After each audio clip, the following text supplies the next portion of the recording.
Bom, questão do autor é tranquilo, está pacificado. O autor é Saulo de Tarso, também conhecido com o nome gentil Paulo. Na última aula a gente reforçou isso, né? Paulo era um nome da cidadania romana que Saulo tinha. Seu nome de nascido é Saulo, possivelmente uma homenagem ao rei Saul.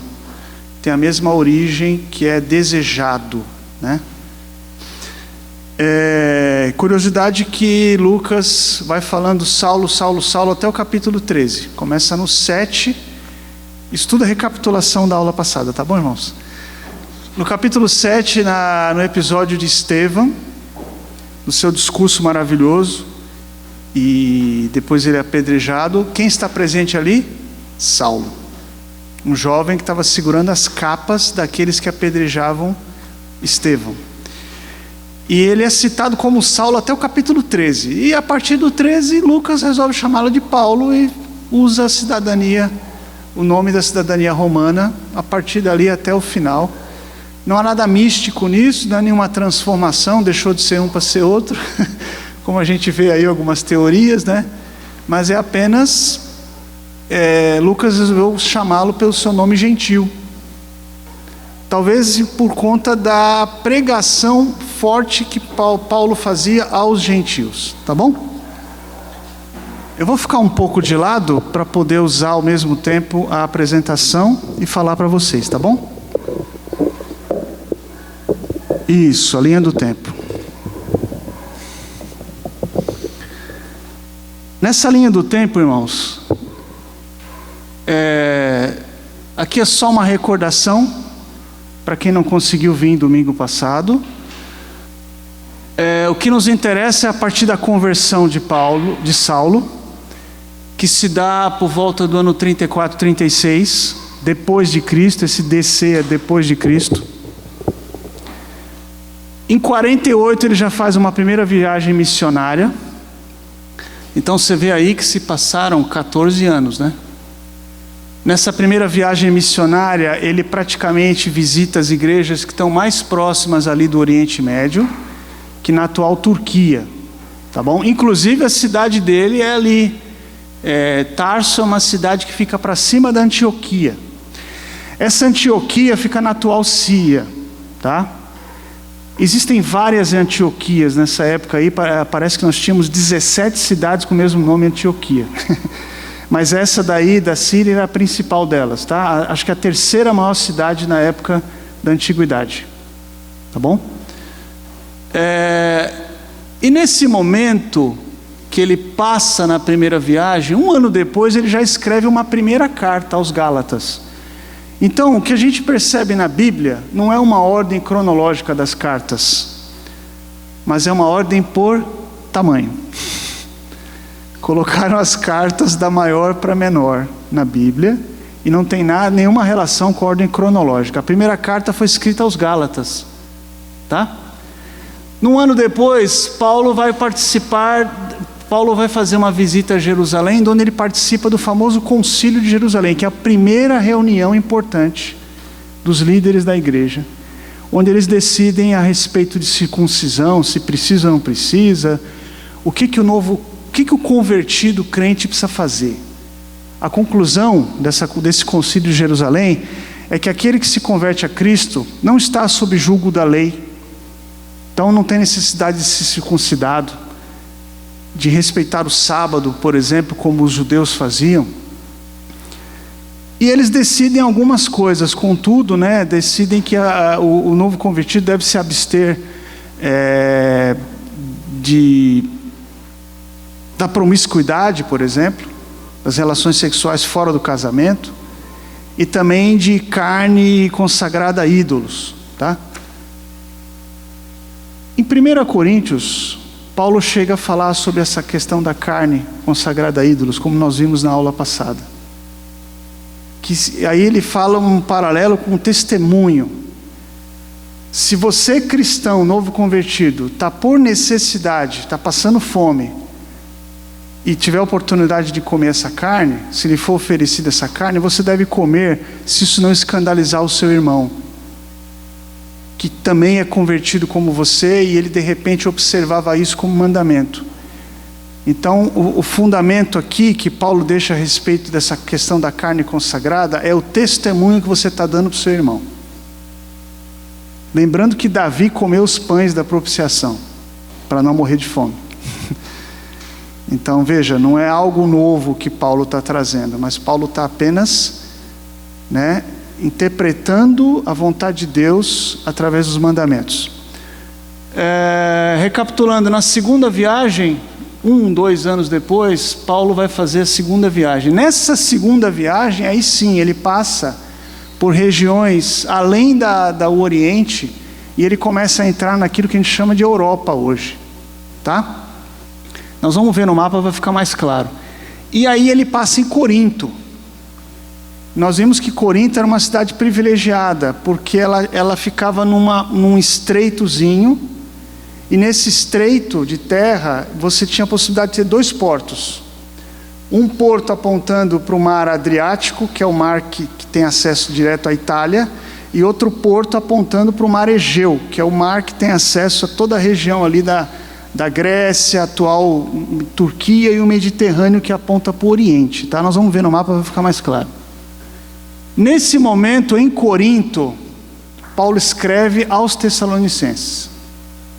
Então é como eu comentei na aula passada, Paulo está no lugar, abrindo uma nova igreja, mas está preocupado com aquela que ele deixou, e ele, quase que mecanicamente, vai resolvendo os problemas, vai explicando aos irmãos os princípios da fé, e como ele diz aqui, vai confirmando os irmãos na fé, tá bom? Em Corinto ele vai passar 1 ano e meio lá, ele mora lá. Como nós falamos na aula passada, Paulo ele tinha até um sustento, um modo de se sustentar lá, que era fazendo tendas.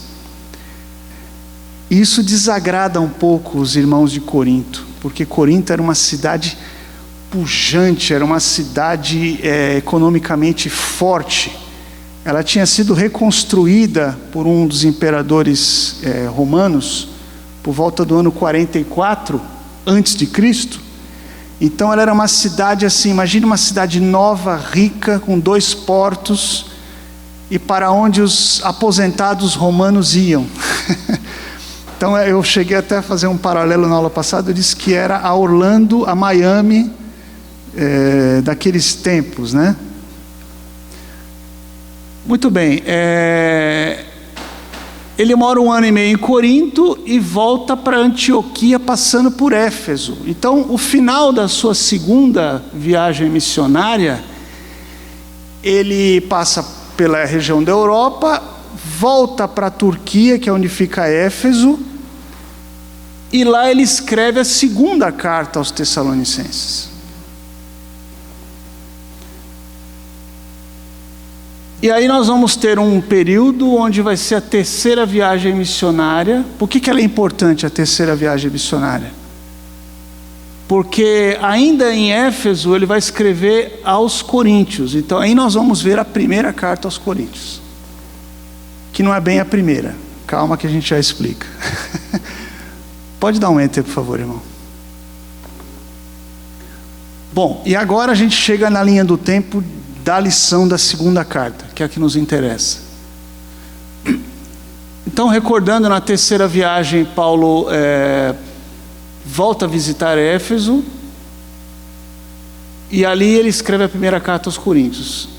E aí tem um episódio que ele, em Éfeso, ele recebe notícias de que em Corinto as coisas não estavam bem. E ele resolve fazer uma visita que talvez não tenha sido muito bem preparada, o fato é que a visita foi um desastre. Ele foi expulso de lá, rechaçado, e ele volta doído mesmo, tá? Foi um negócio muito, muito ruim. E depois dessa visita, que está citada em 2 Coríntios 2, capítulo 2, versículo 1, ele escreve uma carta, mas é uma carta pesada, uma carta de repreensão, uma carta dura. E eu fiquei pensando,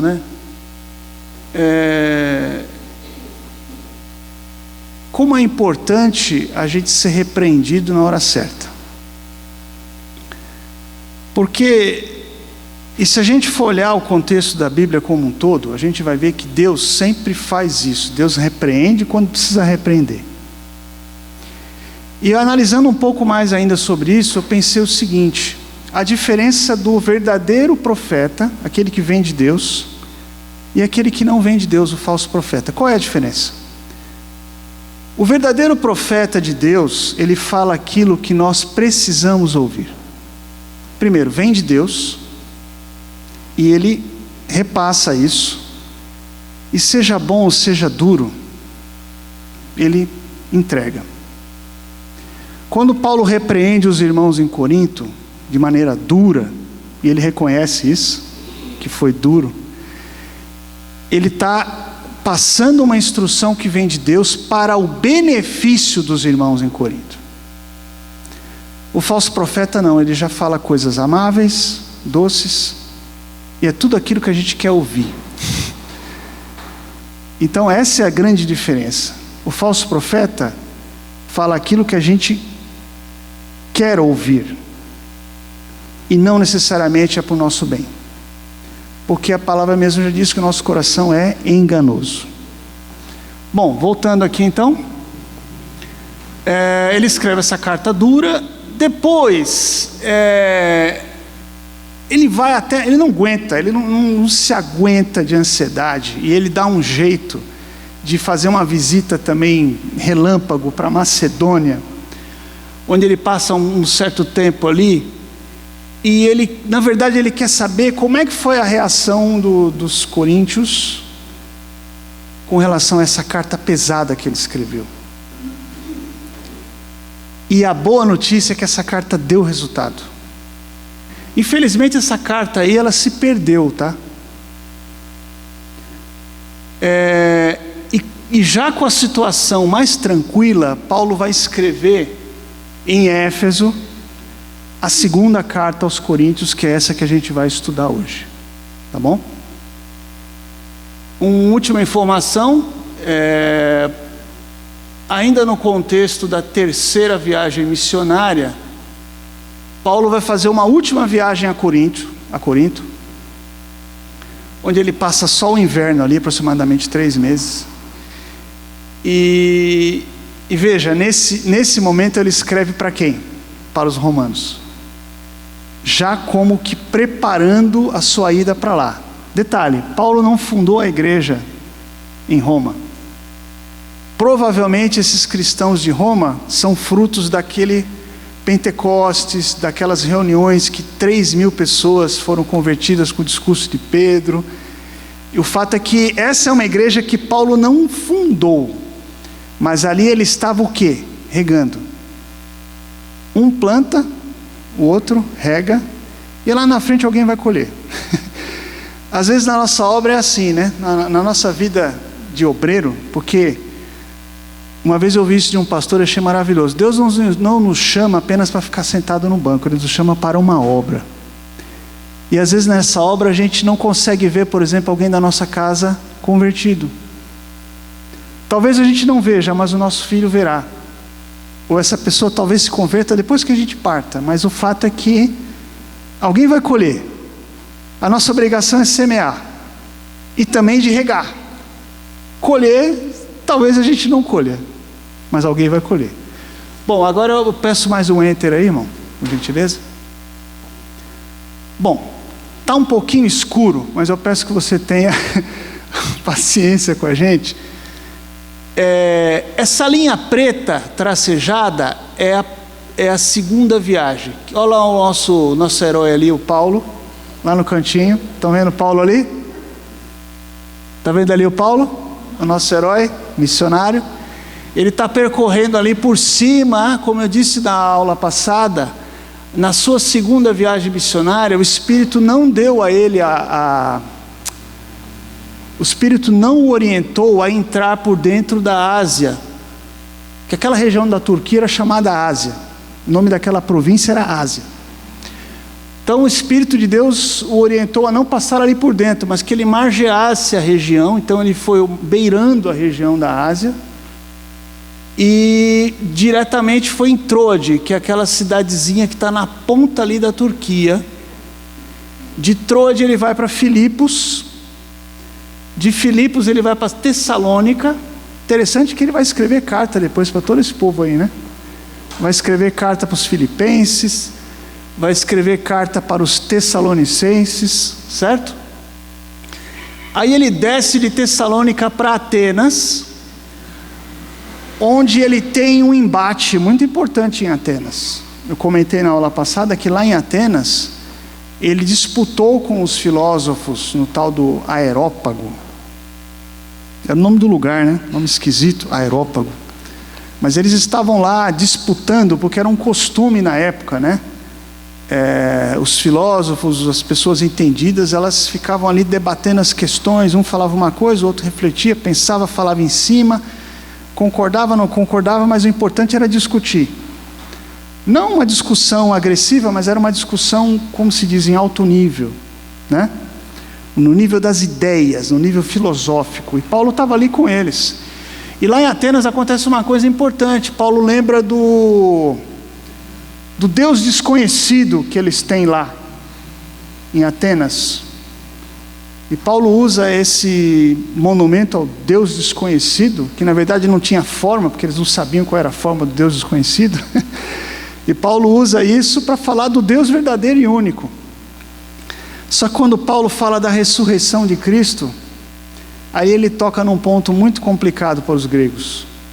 Os gregos, a partir dali, começaram a rejeitá-lo, esquivar-se, e ali ele percebeu que não era o momento ali, tanto que ele parte para Corinto. E ali em Atenas ele ganhou almas para Cristo. Algumas pessoas foram salvas e alcançadas ali.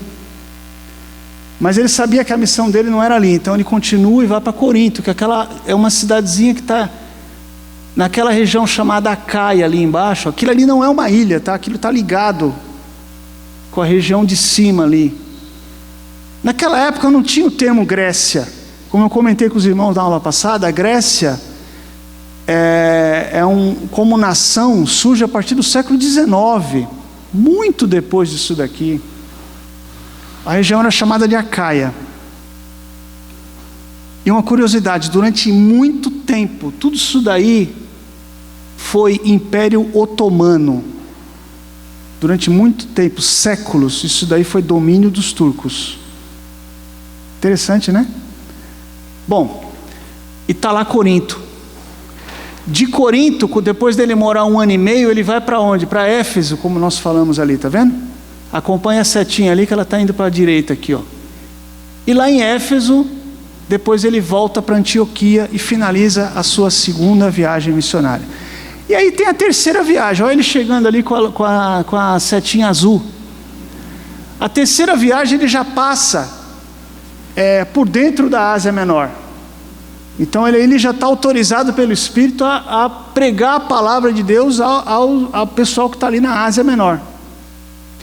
E ele vai direto para Éfeso. E lá em Éfeso ele vai escrever para quem? Para os coríntios. Tá bom? Interessante que ele resolve fazer uma viagem de reforço por toda a região ali que ele chama de Macedônia, que é aquela parte alta ali da atual Grécia, e passa novamente por Corinto. E ali ele finaliza a sua terceira viagem também. Para finalizar a terceira viagem, ele não passa por Éfeso, porque talvez ele soubesse o seguinte: se eu estou com pressa de chegar em Jerusalém, se eu passar por Éfeso, eles vão me prender lá, conheço eles, eles vão me segurar lá. Aí ele fala: não, a gente não vai passar por Éfeso, nós vamos voltar, a gente não vai passar por Éfeso. Então não está demonstrado aí, porque foge um pouco do nosso interesse aqui. Dá um enter por gentileza, irmão. Então tá, quero que você mantenha aí, por favor, porque agora a gente vai desenvolver o tema da segunda carta. Então, queridos, tudo isso daí foi uma forma de contextualizar, tá bom? Porque é interessante a gente ter um contexto geográfico, um contexto histórico e alguns eventos que estão acontecendo, e Atos mostra tudo isso daí, tá? Em Atos você vai ter todos os relatos, a gente já viu, inclusive. Acompanhe comigo na folhinha. Recapitulando, a primeira carta se perdeu. Ela está referenciada em 1 Coríntios 4,17 e 5,9. E ela foi enviada através de Timóteo. Logo que Paulo soube que a igreja de Corinto enfrentava problemas. A segunda carta é conhecida por nós como sendo a primeira.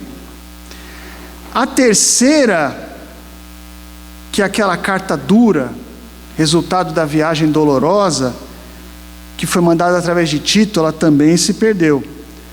Porém, é aquela que deu resultado, aquela que trouxe os irmãos ao arrependimento dos problemas, né? A saber, os problemas era a promiscuidade sexual, era você continuar tendo uma vida no mundo igual ao que você tinha. Quer dizer, o problema na verdade é que não havia conversão. Esse era o verdadeiro problema. Então essa carta deu resultado, a carta da viagem dolorosa. E a quarta carta é conhecida por nós como segunda. Então assim, o que importa para nós é que chegou no cânon. Então aquilo que foi preservado para nós, a Igreja de Cristo, é a primeira e a segunda. Então vamos ficar com essas duas aí. Segunda carta aos Coríntios. Qual é a síntese? Essa carta, no fundo, é uma carta de reconciliação. Paulo está preocupado porque, depois de uma repreensão dura, o que se passa na cabeça de um pai, por exemplo, ou de uma mãe? Depois que ela vai lá e dá aquela repreenda pesada. A gente fica preocupado, né? Poxa, será que eu peguei muito pesado? Será que o resultado é aquilo que eu espero, o arrependimento? Então, no fundo, a segunda carta de Paulo é uma carta de reconciliação. Mas eu poderia também dizer que essa carta é uma carta que fala muito do próprio Paulo. Como eu vi num estudo dizendo que é a carta mais autobiográfica de Paulo, onde ele fala de si, onde ele fala do seu sofrimento, das perseguições, onde ele defende muito o seu ministério. E por que Paulo precisou defender o seu ministério? Nós vamos entender melhor isso daí, guarda aí. Muito bem. A última carta, que para nós é a segunda, procura assegurar o amor e o compromisso de Paulo para com os coríntios. Então, no fundo, um pai repreende, e repreende de maneira dura, a mãe também pode fazer isso, porque ama. E o que ele queria ter certeza é que os irmãos em Corinto entenderam aquilo que ele havia feito, que era por amor, e que podiam contar com ele, Paulo. Tudo bem até aqui? O período, como foi falado ali, foi aproximadamente no ano 56 a.C., em Éfeso. Conteúdo. A gente não consegue falar dessa carta item a item, irmãos. Não dá. Aliás, acho que isso é uma prática nas cartas de Paulo. Por menor que a carta seja, você vai ver lá que ela tem um conteúdo vasto. Você pode pegar um capítulo de uma carta dessa e fazer uma pregação inteira de 1 hora. Você pode pegar alguns versículos e também fazer uma pregação de 1 hora. Porque tem conteúdo. Então a única forma da gente aprender sobre a carta de Paulo, sobre a segunda carta, é através de uma divisão que foi feita aqui, uma proposta didática, tá? Do capítulo 1 ao capítulo 7, qual é o objetivo de Paulo nesses capítulos? Ele finaliza a sua reconciliação com os coríntios. De que maneira? Primeiro, letra A, Paulo inicia agradecendo a Deus por toda a misericórdia e conforto que trouxe paz para ele e para os coríntios, tá? A referência está aí, 2 Coríntios 1, 3 e 4. Durante esse período de divisão e disputa. Que divisão é essa e que disputa é essa, irmão Alexandre? Bom, vou recapitular um pouquinho a primeira aula. Corinto era uma cidade marcada por um movimento, por um grupo de pessoas que eram chamados sofistas. O que eram sofistas? Eram pessoas que estavam ali, na verdade, para se autopromover, para dizer, olha como eu sou bom, olha como eu entendo as coisas. Eram meio que filósofos que ficavam discutindo coisas da vida, do homem, do mundo, da natureza, da carne. Ou eles até poderiam ser espirituais, mas não havia muito o que aproveitar disso do ponto de vista para Cristo. E aí Paulo chega lá em Corinto, pobre, tendo que trabalhar construindo tendas, e os sofistas eram caras bem-sucedidos. Eles cobravam para pregar, irmãos. Cobravam, cachê. E o pior de tudo é que as pessoas gostavam de pagar, e pagavam com alegria o cachê desses pregadores, desses pensadores e filósofos. O fato é que a Igreja de Cristo, ela acabou sendo um pouco contaminada por isso.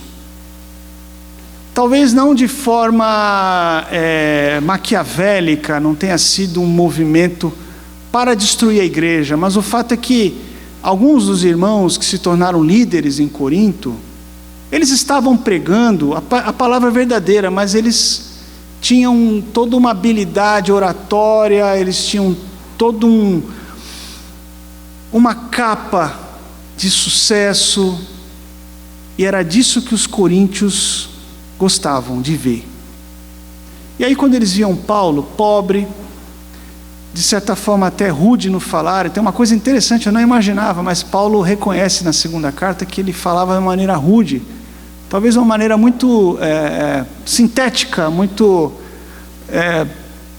curta, mas ele falava o que era necessário, o que era importante, porque o segredo não está no muito falar, mas naquilo que se fala, no conteúdo que se fala, mesmo que seja curto. Bom, essa era a disputa que havia, tá? Alguns líderes surgiram, e nesse contexto até líderes que não estavam realmente pregando o evangelho verdadeiro. Isso gerou em Paulo uma grande preocupação. Bom, então Paulo agradece a Deus porque a misericórdia e o conforto de Deus trouxe paz, pacificou tudo aquilo. Paulo reconhece na letra B que a situação ainda está tensa, principalmente depois daquela visita dolorosa, onde ele foi rechaçado, né? Interessante que não há muito detalhe disso na palavra, a gente consegue entender isso meio que nas entrelinhas. E ele deixa claro que ele perdoou os irmãos e deseja um relacionamento aberto e honesto. Por que os coríntios tinham rejeitado Paulo?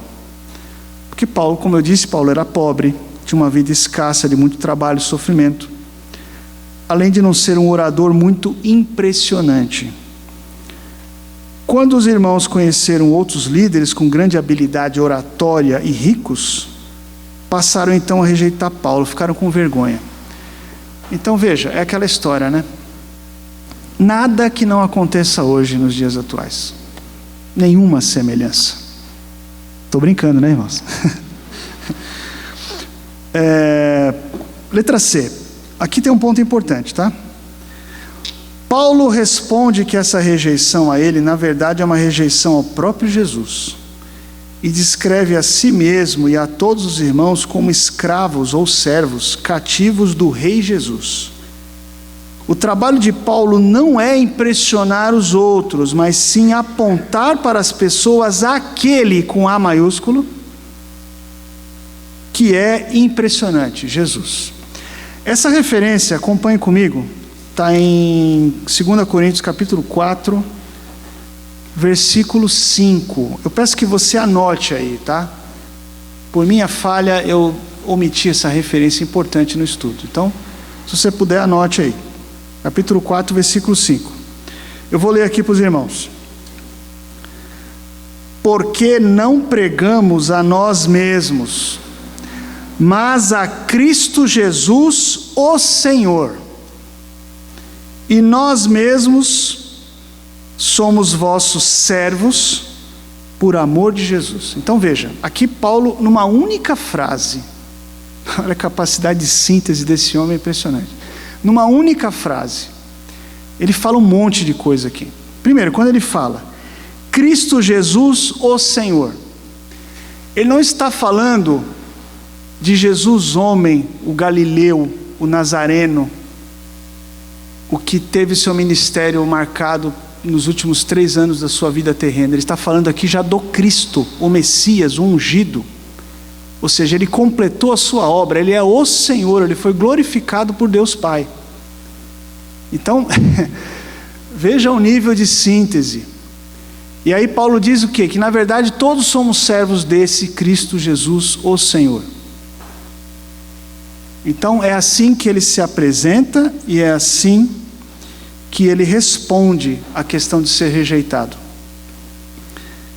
E é para ele que ele aponta, para esse Cristo Jesus, o Senhor. Bom, aí tem uma coisa interessante, né? Paulo responde à solicitação de cartas de recomendação. Mais ou menos assim. Tinha gente que ali em Corinto,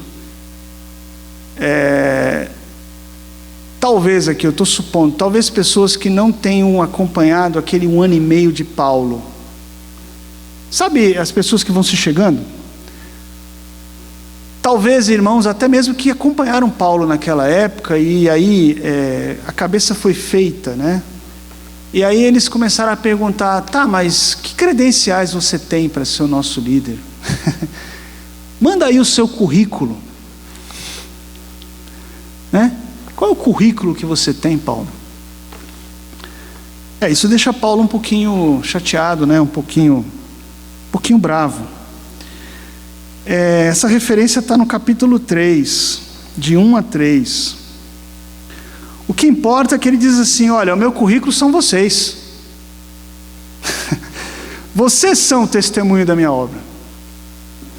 O fato de vocês estarem aí convertidos é o meu testemunho, é o meu currículo. Então ele fala ali, no capítulo 3, versículo 2, vós sois a nossa carta, escrita em nossos corações, conhecida e lida por todos os homens. Então, meu currículo são vocês.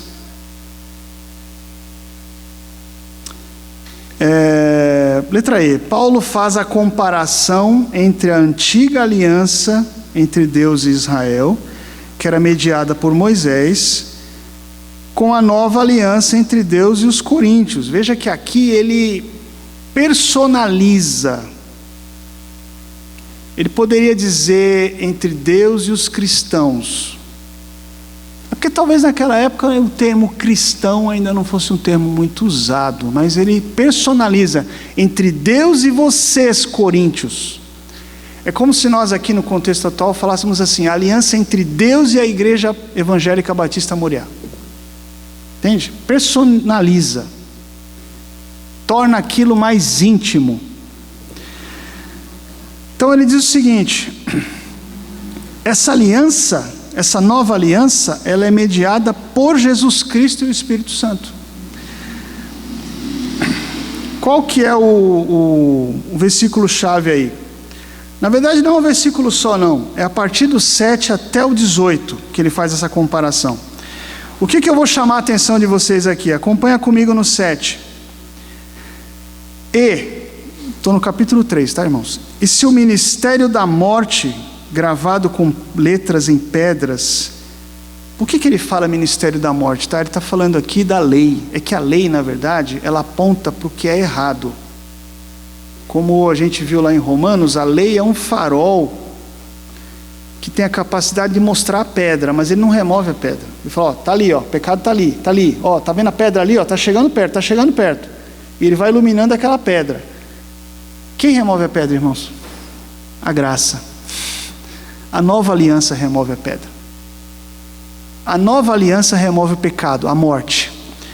Por isso que ele fala aqui ministério da morte, tá? Gravado com letras em pedras. Aqui ele está fazendo uma referência às tábuas da lei de Moisés, né? Veio em glória, de maneira que os filhos de Israel não podiam fitar os olhos na face de Moisés por causa da glória de seu rosto, a qual era transitória. Então vamos lá, Moisés, glória transitória. Gravou isso daí? Aí no versículo 8. Como não será de maior glória o ministério do Espírito? Então aqui já estamos falando da aliança pelo Espírito. Porque se o ministério da condenação foi glorioso, muito mais excederá em glória o ministério da justiça. Porque também o que foi glorificado nessa parte não foi glorificado por causa dessa excelente glória. Bom, grave aí, ministério do Espírito, muito mais excederá em glória. Então, não é mais transitório, é eterno. Letra F. E aqui é uma parte importante. E é uma parte onde ele se concentra bastante, e você vai poder ler isso no capítulo 5. Paulo fala de um assunto aqui que, eu vou dizer assim, que ele é espinhoso nos dias de hoje. Paulo fala sobre a cruz, fala sobre o sofrimento de Cristo, sobre a sua humilhação. Paulo apresenta o paradoxo da cruz. A exaltação gloriosa de Jesus como rei aconteceu através do sofrimento e morte na cruz. Então, esse é o paradoxo, né? Como que alguém pode ser exaltado no meio de algo que é extremamente humilhante, algo que na verdade é marcado como maldição. Em muitas passagens na Bíblia nós vamos ver que a cruz é um sinal de maldição. E ali na cruz só ia parar os piores bandidos, irmãos. Era a pena de morte nos dias de hoje, assim, para pior tipo. Mas foi ali que Cristo foi glorificado e exaltado. E ali que ele consumou a sua obra. Então esse é o paradoxo, entende? Que Paulo está... eu vou tentar traduzir aqui para vocês. Aquilo que não deveria ser, acaba sendo. Então é isso que é o paradoxo.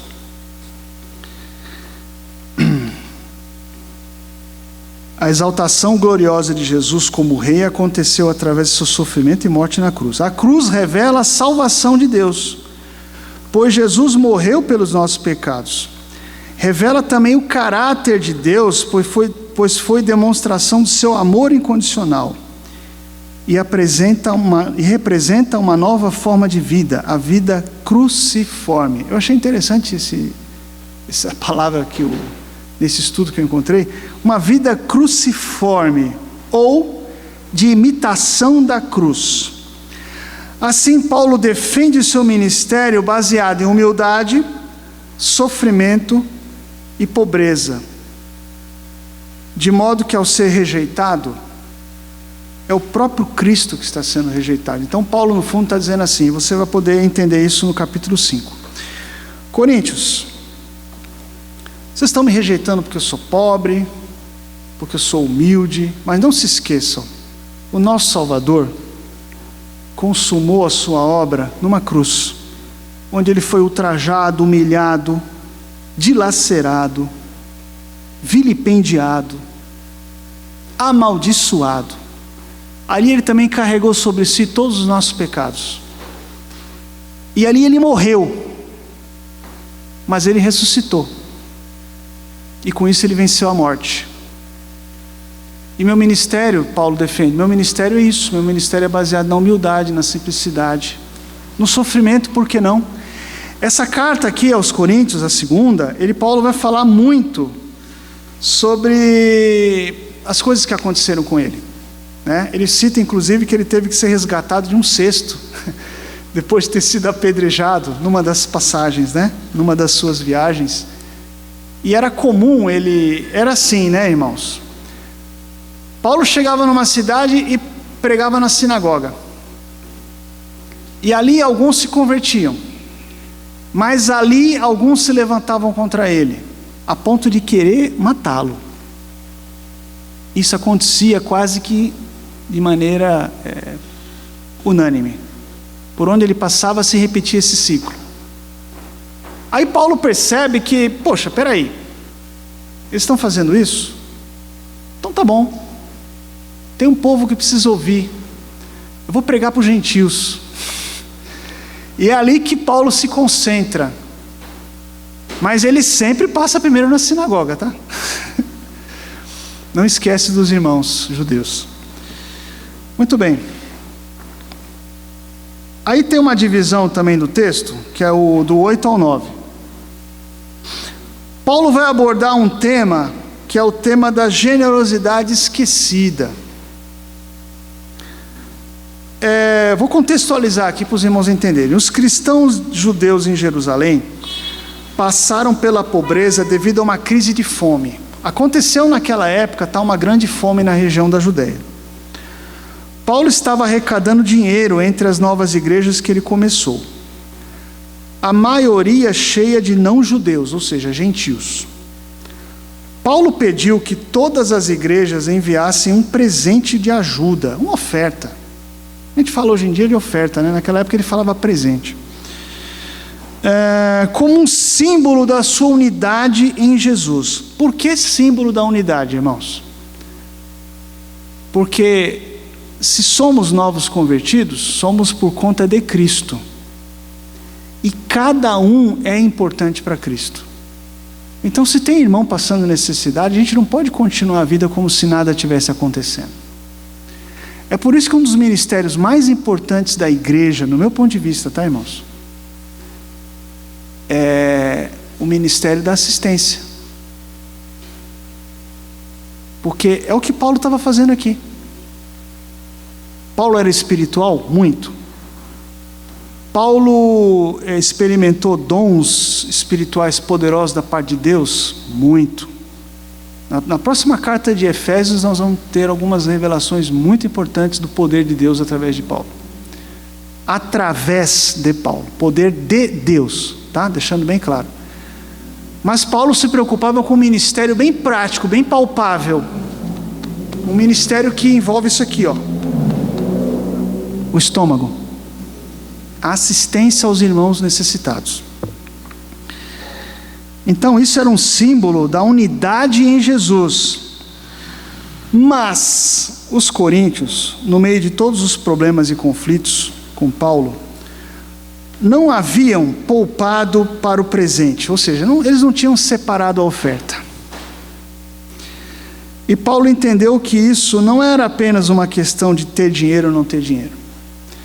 Paulo entendeu que isso era um sinal de não conversão. Então, ele faz um alerta de que o próprio Jesus se fez pobre para nos tornar ricos. O versículo principal está aí, ó, 2 Coríntios 8, 9. Grave isso, irmãos. Jesus se fez pobre para que nos tornássemos ricos, riquíssimos. Porque já sabeis a graça de nosso Senhor Jesus Cristo, que sendo rico, por amor de vós se fez pobre, para que pela sua pobreza enriquecesseis.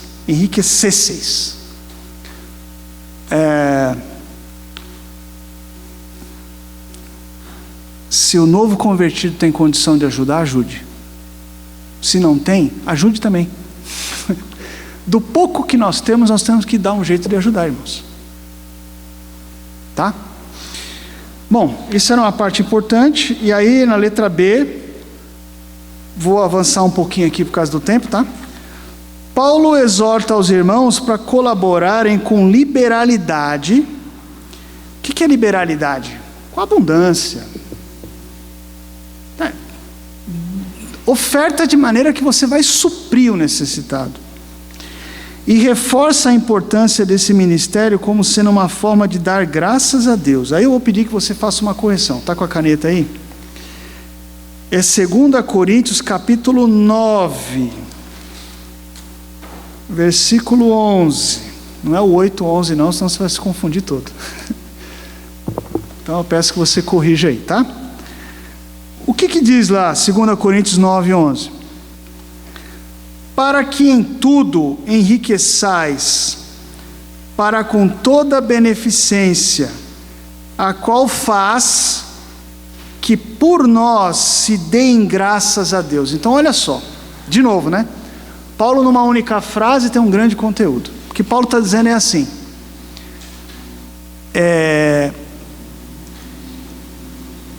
que as pessoas deem graças a Deus por nós e pelo nosso exemplo de união e de auxílio mútuo entre nós. Que isso seja um sinal para que um não convertido fale, graças a Deus, porque ali tem um povo diferente. Percebe que isso é um testemunho que se dá? E é importante que esse ministério da assistência, ele alcance, principalmente, assim, né? Eu ouvi uma vez que assim, né? O ministério da assistência primeiro ajuda os de casa. Primeiro ajuda os de casa. Mas o objetivo não é só os de casa, o objetivo é os que não são da casa. Porque esses darão glórias a Deus, vendo esse ministério em ação. Tá bom? E finalmente, a gente está chegando no fim. Sendo redundante, né? Capítulos de 10 a 13. Aqui Paulo vai fazer uma defesa mais contundente do seu ministério, tá? Depois de falar tanta coisa, ele vai finalizar defendendo a si, defendendo o seu ministério, mais uma vez. Os irmãos que falavam que ele não tinha qualificações, né? E ele usa um termo aqui,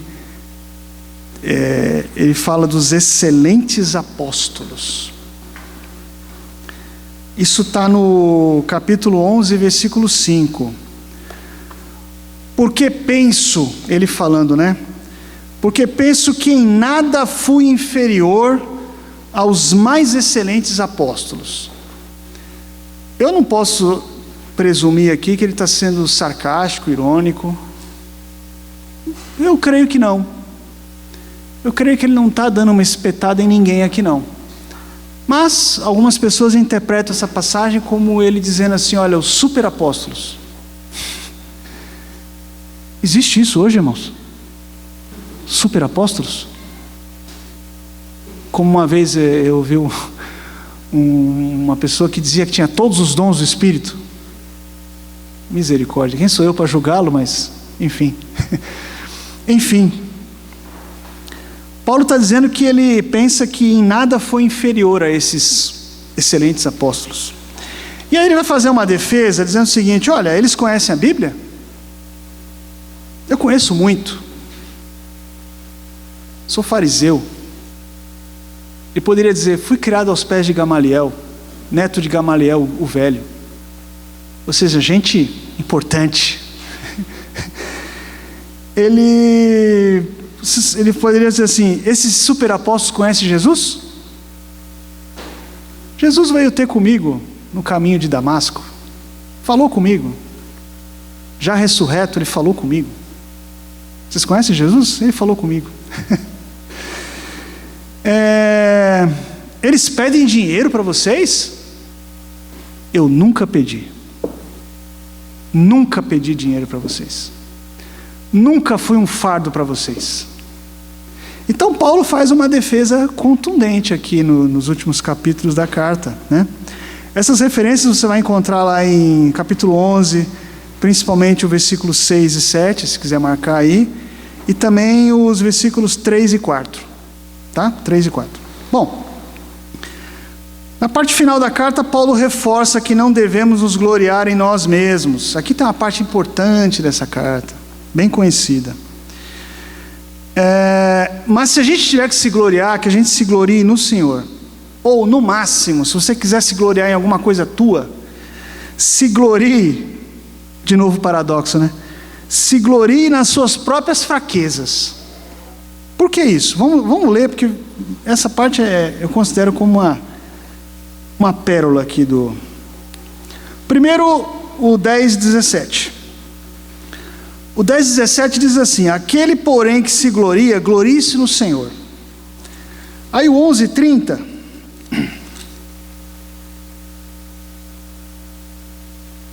diz assim, se convém gloriar-me, gloriar-me-ei no que diz respeito à minha fraqueza.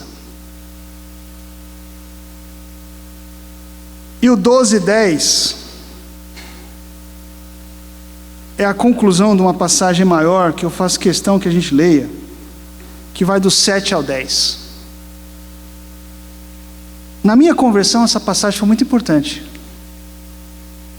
Porque assim, né? Quem de nós aqui nunca se achou fraco? Quem de nós aqui nunca se achou indigno? Ou eu não vou conseguir terminar essa caminhada? Mas aí Paulo está lembrando o seguinte, olha, capítulo 12, versículo 7. E para que não me exaltasse pela excelência das revelações, eu não vou nem entrar no mérito aqui das revelações, tá? Porque, na verdade, quando ele começa o capítulo 12, ele fala que conhece um homem em Cristo. Ele pode estar falando de si, muita gente acha que ele está falando de si mesmo. Não vou entrar nesse mérito aqui, tá? Por causa das grandes revelações que esse homem recebeu, que subiu ao céu, então recebeu coisa pesada da parte de Deus. Mas eu vou focar aqui na parte que nos interessa, das fraquezas. O versículo 7 diz assim: para que não me exaltasse pela excelência das revelações, foi-me dado um espinho na carne, a saber, um mensageiro de Satanás para me esbofetear, a fim de não me exaltar. É como se ele tivesse um guarda do lado dele, que ficasse cutucando ele, toda hora que ele fosse se exaltar, o camarada dá uma espetada e fala: olha, você vai se exaltar em si mesmo, tá? Ó, você está se achando muito bom, hein? Dá uma espetada. Acorda para a realidade, dá uma espetada. Acerca do qual 3 vezes orei ao Senhor para que se desviasse de mim. Aquilo estava incomodando, hein? Porque para o judeu orar 3 vezes é porque o negócio era sério. Para orar 3 vezes o negócio era muito sério. E disse-me, quem disse? Jesus disse para ele, né? Respondeu: a minha graça te basta, porque o meu poder se aperfeiçoa na fraqueza. De boa vontade, pois, me gloriarei nas minhas fraquezas, para que em mim habite o poder de Cristo. Por isso, sinto prazer nas fraquezas, nas injúrias, nas necessidades, perseguições, nas angústias, por amor de Cristo. Porque quando estou fraco, então sou forte. Essa passagem é uma passagem que para mim trouxe muito conforto. Lógico, eu não entendi o contexto. Eu sequer sabia o que era a segunda carta de Paulo. Mas essa passagem foi importante na minha conversão. Porque ela reforça o seguinte, irmãos: ninguém é forte o suficiente para essa caminhada, irmão. Ninguém é. No fundo, todos nós somos fracos. Todos nós somos carentes da graça, da misericórdia e da força que vem do Senhor. Guardou a pérola aí, irmão? E por final, Paulo conclui a carta com um sóbrio aviso aos coríntios. Eles precisam examinar as suas atitudes e esse desprezo que ainda resta, esse resquício, sabe, esse tracinho de desprezo que ainda tem por Paulo por causa do modo de vida dele e pelo excesso de atenção que eles estavam dando aos superapóstolos. Essas atitudes revelam que os coríntios não compreenderam a pessoa de Jesus e que não foram transformados pelo Evangelho. Aí, grave, o capítulo 13, versículo 5. Examinai-vos a vós mesmos. Então aqui é um exercício, ele está usando aqui conjugando o verbo na segunda pessoa do plural, né? Vós. Porém, é um exercício individual. Ele poderia ter dito: examine-se cada um a si mesmo. É um exercício individual, mas também é coletivo. E hoje nós devemos fazer isso mais do que nunca. Examinarmos a nós mesmos e, como igreja, examinarmos a nós como igreja também, né? Se permaneceis na fé, provai-vos a vós mesmos. Ou não sabeis quanto a vós mesmos que Jesus Cristo está em vós? Se não é, que já estáis reprovados. Então, é um aviso até um pouco duro, né? Porque é um aviso que diz assim: olha, depois de tudo que eu falei para vocês, agora você pensa aí. Pense em tudo que eu falei, pense em tudo que eu escrevi para vocês. Examine-se a si mesmo e o contexto da igreja que está entre vós.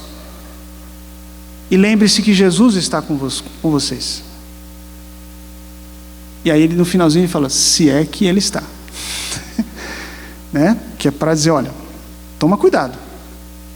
Quando ele diz permanecei na fé, o que implica isso? De novo, né? Muito conteúdo em forma sintética.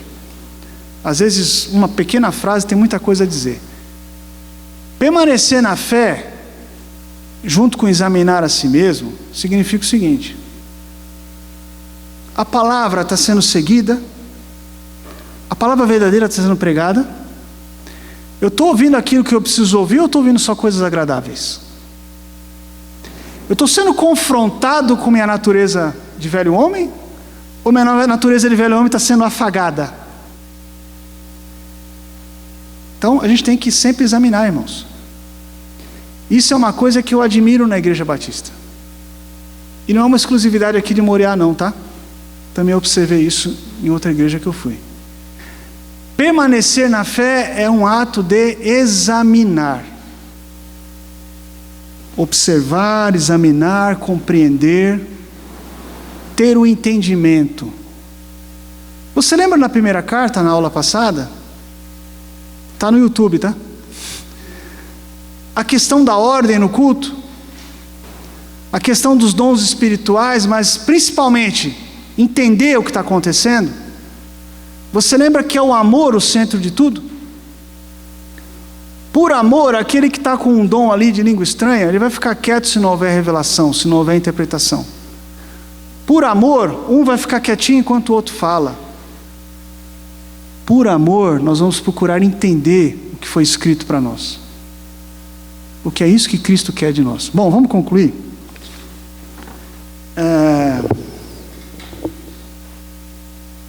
Conclusão. A segunda carta aos Coríntios nos dá uma perspectiva sobre a vida de Paulo. Paulo fala bastante sobre si. Eu não foquei nisso aqui no estudo, mas você depois pode rever na leitura da carta. E sobre o paradoxo que a cruz de Jesus estabelece perante nós. Ou seja, a cruz é um lugar de maldição, mas ali foi glorificado o nosso Salvador. O nosso Salvador não morou em palácios, não morou em templos suntuosos, não tinha jatinho, não tinha limusine, não tinha seguranças pessoais, apesar que Pedro tentou fazer o papel de segurança dele, ele falou, não é por aí. Esse é o nosso Salvador. E ele consumou a sua obra numa cruz. E essa cruz desafia os nossos valores e a nossa maneira de ver o mundo. Muitas vezes nós valorizamos o sucesso, a educação, a riqueza, mas Deus valoriza a humildade, a fraqueza, pois o seu amor e poder ficaram conhecidos através do sofrimento e da morte e ressurreição de Jesus na cruz. Veja, não há nada de errado em querer prosperar, em ter educação, em aprender. Não há nada de errado em ter sucesso na vida, não é errado. Mas não são esses valores que norteiam o cristão. Porque não há uma promessa incondicional de riqueza para aquele que se converte a Cristo. Pelo contrário, o próprio Jesus nos falou, né? Todo mundo sabe, né? O que ele nos falou? No mundo tereis aflições, vocês vão ser perseguidos, por causa do meu nome vocês serão até mesmo mortos, como aconteceu. E a gente vê que o que está previsto para acontecer é exatamente isso, tá? Ninguém se engane. Mas, tem de bom ânimo, porque eu venci o mundo, disse Jesus. Então essa é a promessa que ele tem para nós. Não é uma promessa de riqueza, de fama, sucesso, poder, ainda que não haja nada de errado em você perseguir uma melhor condição de vida, tá bom? E finalmente, A cruz também desencadeia o poder transformador e a presença do Espírito para capacitar os seguidores de Jesus a assumir um modo de vida cruciforme, bem diferente do modo de vida do mundo. Vamos lembrar aqui que, em um trecho da palavra, diz que a pregação da cruz é loucura para o mundo, mas para nós é poder e salvação de Deus. Amém? Como objetivo de reflexão, o que eu propus aqui é o que a cruz de Cristo representa para a sua vida e como podemos superar as nossas fraquezas e dificuldades, eu disse superar, diante do chamado que temos para a obra do Senhor. Obrigado, irmãos.